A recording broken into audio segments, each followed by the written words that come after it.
Hello Truthers, welcome back to my channel, Nutritious Lives and the Wellbeing Guinea Pig, and I am your host, Jenny Mullings.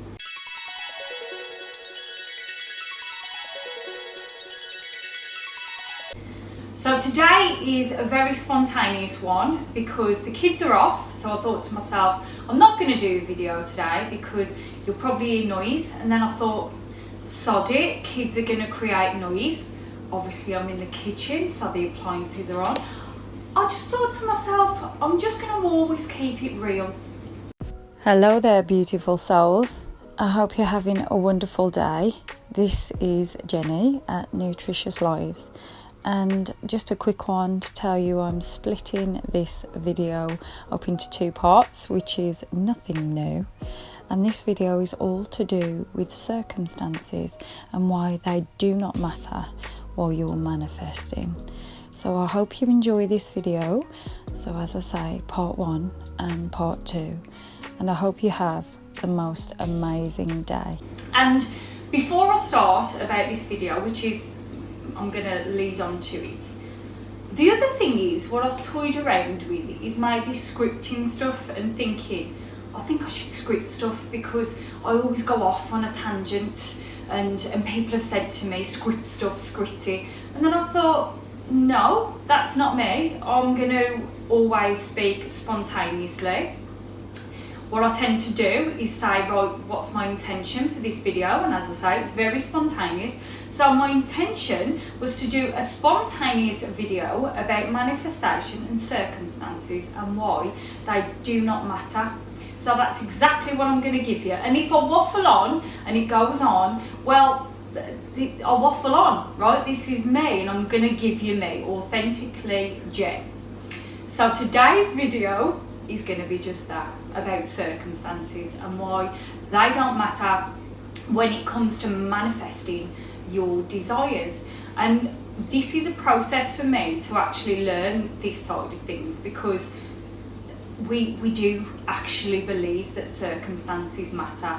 We do carry these limited beliefs, and we're all human, so we all do it. And remember, I've been going through this manifestation journey, so these epiphanies, these revelations come to me now, which I never had at the start of this journey.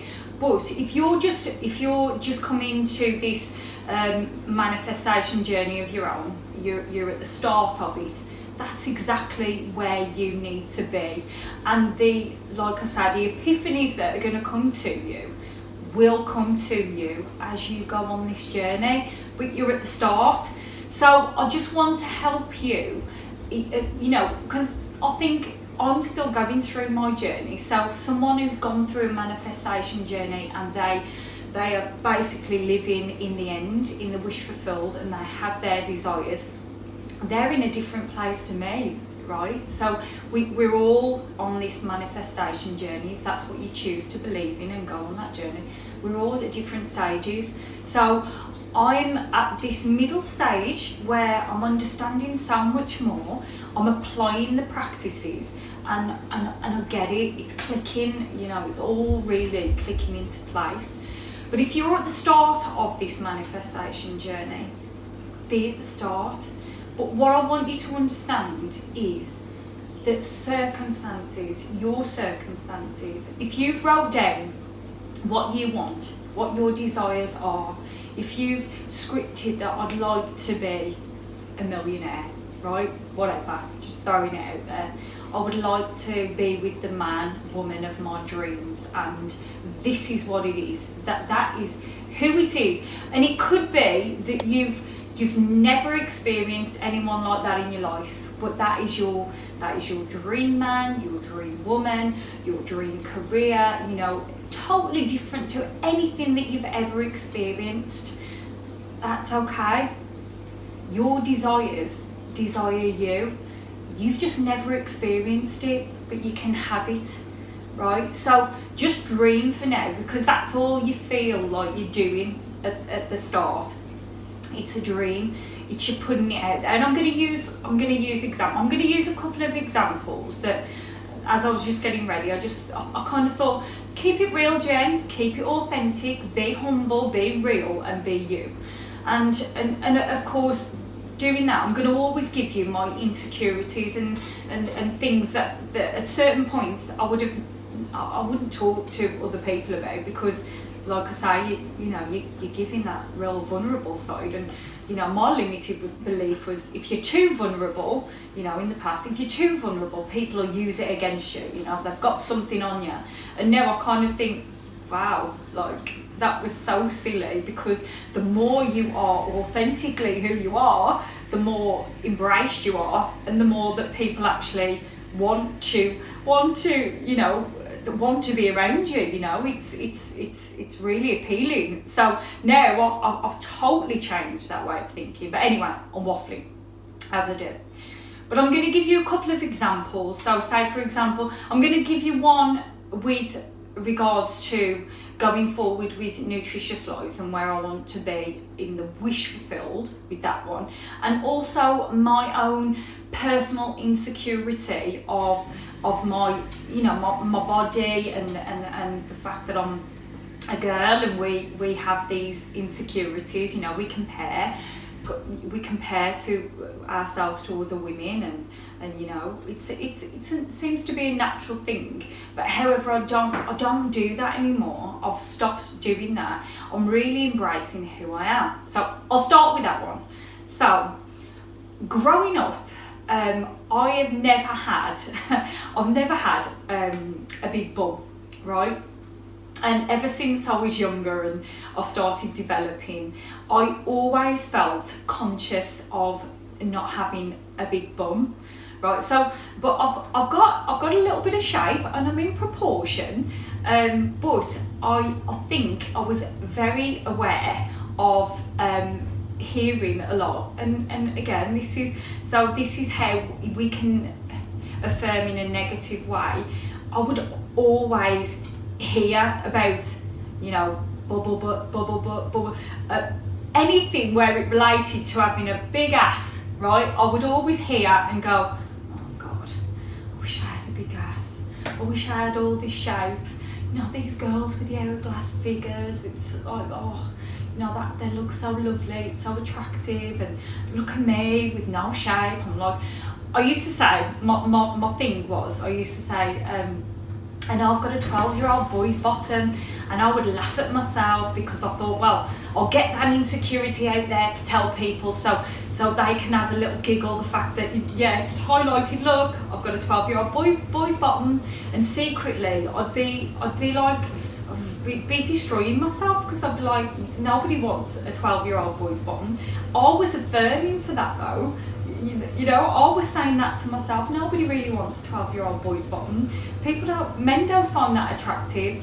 Women, I'm seeing these shapely women everywhere, and they've got it, and they've got something I can never have, and so I was always looking at this from a place of lack, and again, I carried it on with affirming for guys, like so guys like a shape, so I couldn't be with that guy, because obviously that guy is gonna, he could take his pick of bubble butts, right?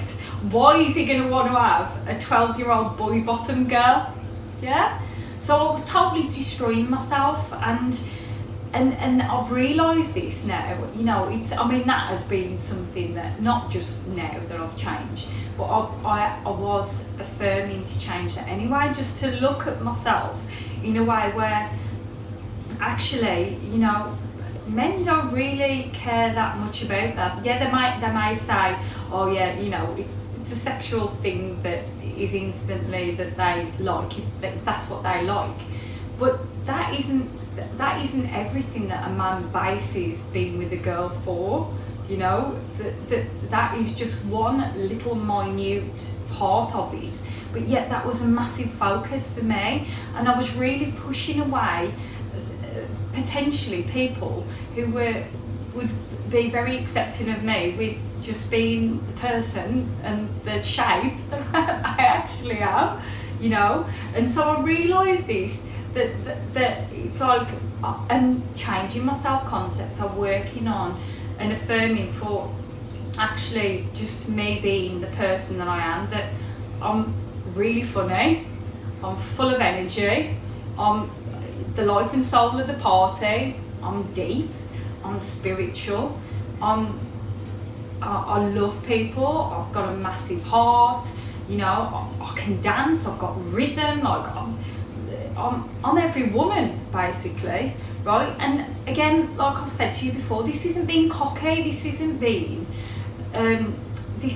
egotistical, because why not? If I had if I could choose to look at myself shitly and then look at myself in a beautiful, desirable way, you know, without putting anybody else down, why wouldn't I?